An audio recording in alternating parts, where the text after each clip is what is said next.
Alrighty, let's take a look at our homework for lesson 5.2.4. This is where we get into our M&Ms about compound events, the probability of compound events happening. And we typically have two types of compound events.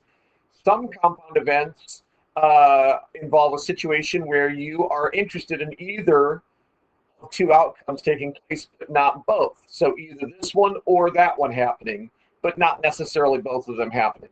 Another type of compound event is where you're interested in two different events happening, one right after the other.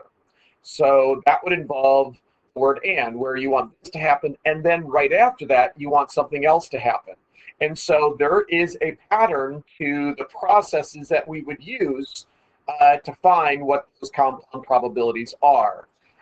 And let's take a look at the spinner as an example that's going to help us understand why we do what we do when you use the word or compared to when you use the word and in your probability. Okay, so you can go ahead and read this. I'm sure those of you that did this have copied this down.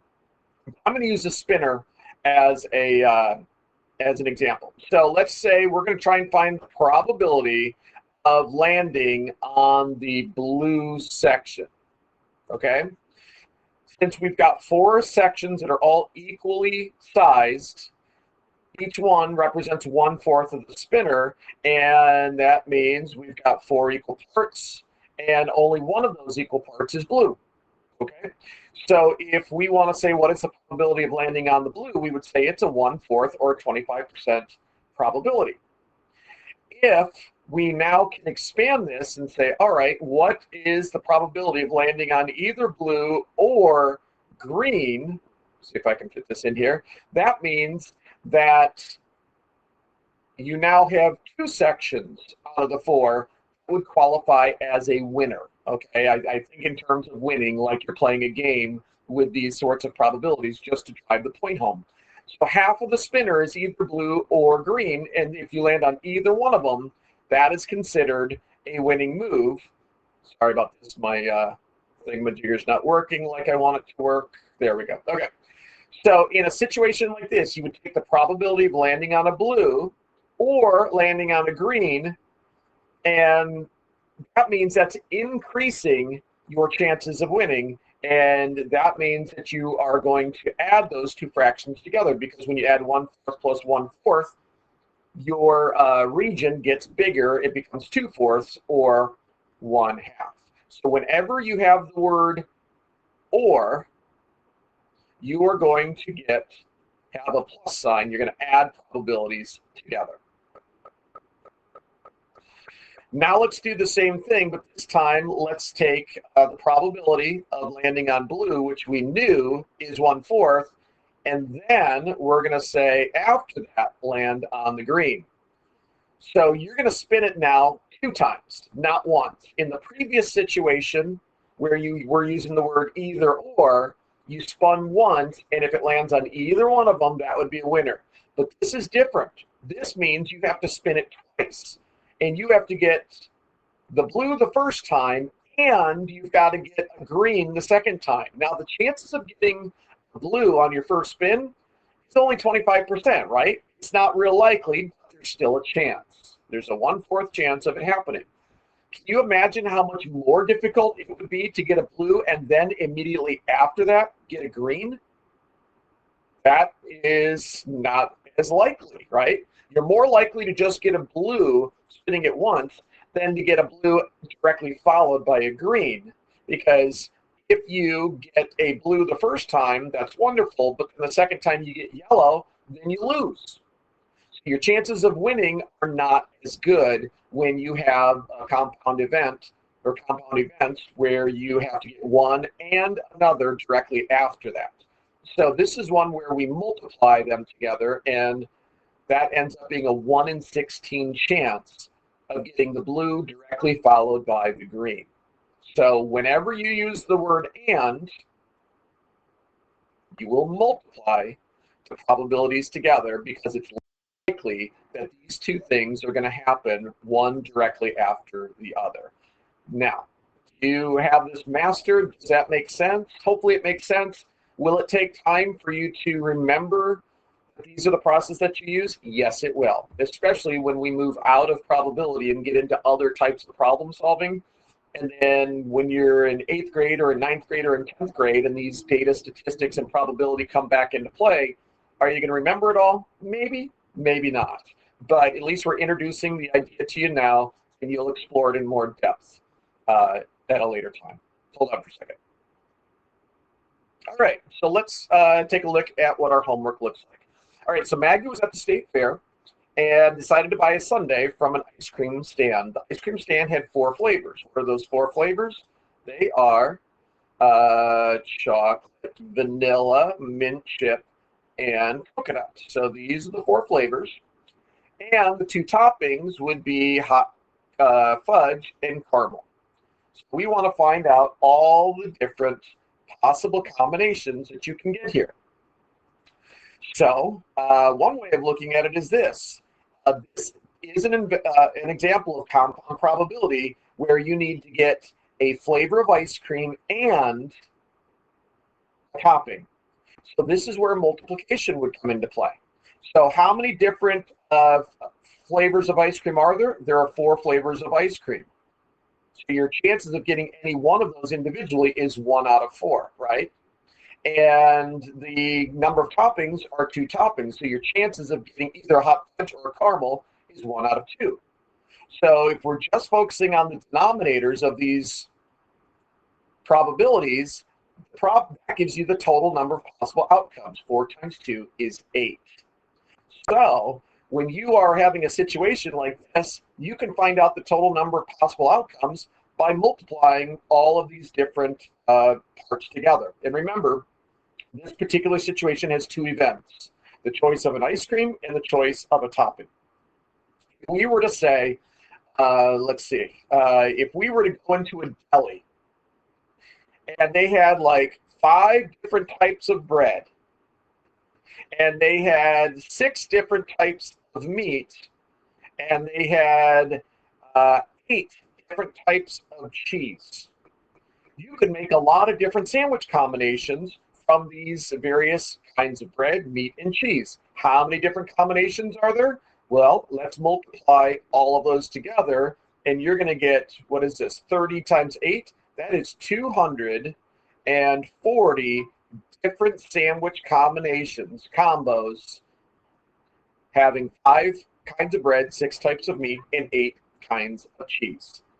Because these are compound events where you're going to have bread and a meat and a cheese. So the probabilities would get multiplied and your denominator would end up being the 240 for the total possible.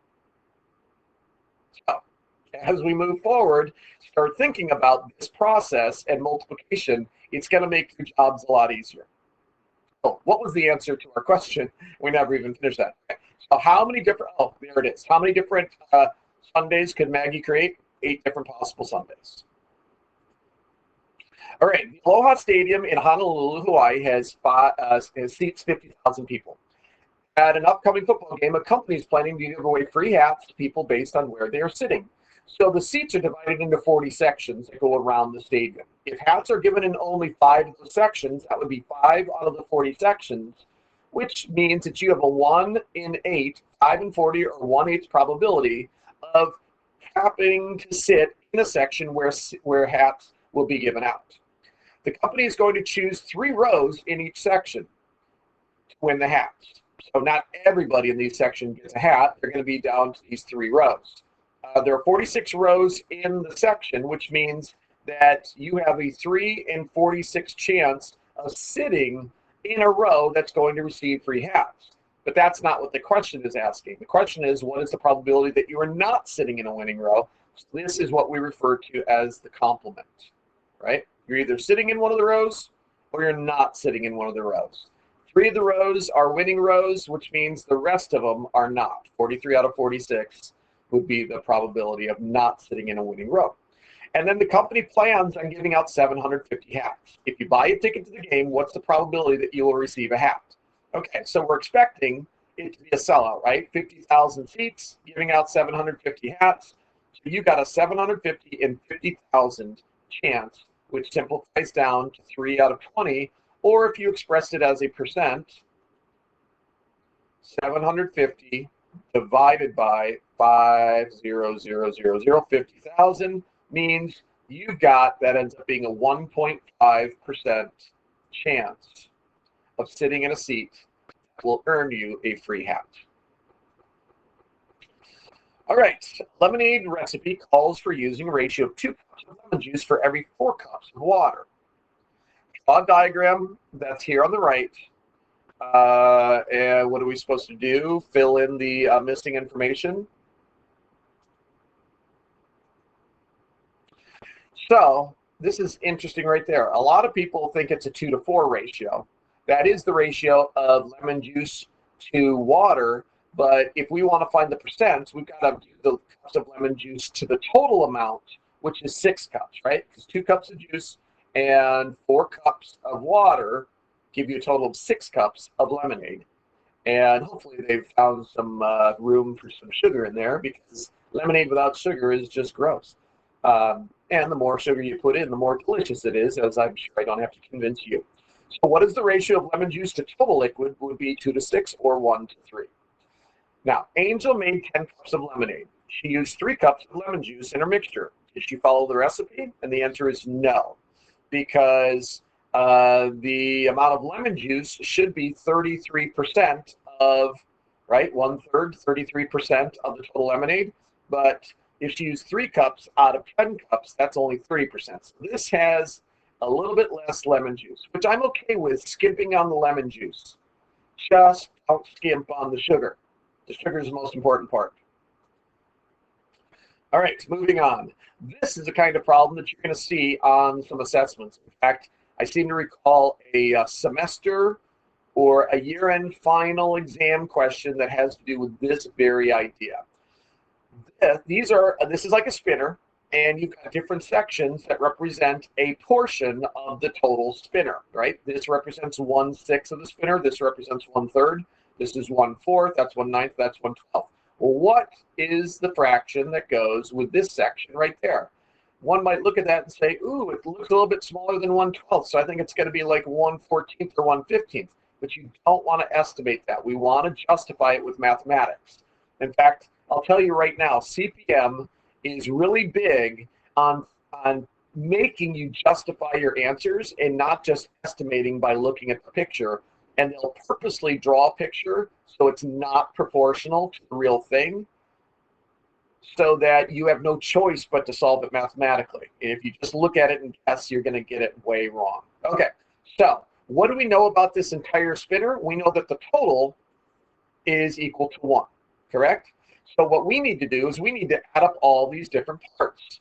And whatever is missing, that's the part that when you add it to the rest of it will make it equal to 1. So we need to write down, oh, I'm having troubles with my numerator. Stop it. Sorry, threw a little fit. I'm over it now. Okay, so we're going to list all of these fractions, and we're going to add them all together. Now, I did something here. I happen to know that these two combined, 1/6 and 1/3, make 1/2. And when you add 1/2 to 1/4, we know that we get 3/4. So these 3 fractions, all on their own, are going to be equal to 3/4. So what we now need to do is find a common denominator to add the 3/4 plus the 1/9 plus the 1/12. And I chose the denominator of 36. Okay, I'm going to throw a tantrum here. Hold on for a second. I'm going to pause it so I can really yell at my computer. Okay, I feel much better now. Okay, so what we need to do is figure out, think about a giant 1. What would you multiply times 3/4 to give you a denominator of 36? That would be a 9, right? 9 times 4 is 36. So we're going to take 9 times 3 and give us 27. 9 times 4 is 36, so I'm going to multiply 4/4 times 1/9 to give us 4/36. And then 3 times 12 is 36, so 3 times 1 is 3. When we add those together, we're going to get 27, 30, 34. So we get 34 out of 36 is the grand total, all of these sections that are known. So that means that the remainder of it must be 2 out of 36, because when you add those together, that gives you your 36 out of 36, which represents the one whole. So 2 out of 36 is our answer, but we're going to put it in simplest form and call it 1 out of 18. So this wedge right there must be 1/18. And then we got our diamond problems. I'm not going to go over these again. You've seen them enough. We just haven't seen them in a while. If you ever have any questions about them, feel free to ask me. Just remember that these two numbers get multiplied together to give you the number on the top. So in this case, you have to do some algebraic reasoning. What do you multiply times 11 to give you? Oh, no. We have to do the addition part first. These two numbers get added together to give you the number on the bottom. So what would you add to 11 to give you 25? That would be 14. So 11 times 14 is 154. These two numbers, when added together, it's a negative plus a negative gives you a negative, and a negative times a negative gives you a positive. And then these two are the ones where you have to do a little bit more algebraic reasoning. This one I'm not real fond of, having to list all the different factors of 234 until you find the right combination that gives you 31 for a sum. But, you know, take a little time with it, you can figure that out. Is that it? That's all the homework we have? Wow, that seemed like that went fast. 1, 2, 3, 4. I guess we had 5 problems. All right, so there we go. Let's move on to our next activity. Take care. Bye.